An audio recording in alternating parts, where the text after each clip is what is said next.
In this video, I'll show you how to set Cloudflare DNS IPv6 on Windows 11. First, open the Start menu and go to Settings. From the left side menu, select Network and Internet. Now choose the type of connection you are using. If you are connected through Wi-Fi, click Wi-Fi, then open your connected network. If you are using a cable connection, click Ethernet instead. Scroll down until you find DNS Server Assignment. Next to it, click Edit.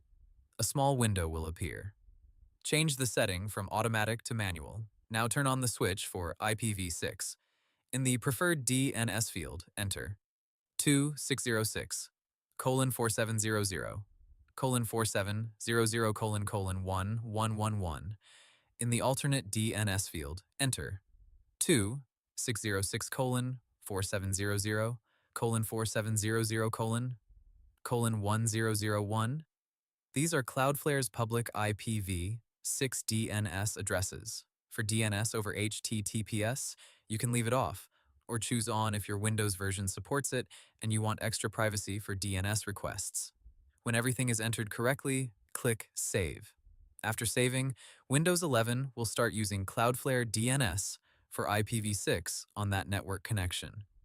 To make sure the change is active, you can disconnect and reconnect your network, or simply restart your computer. And that's it.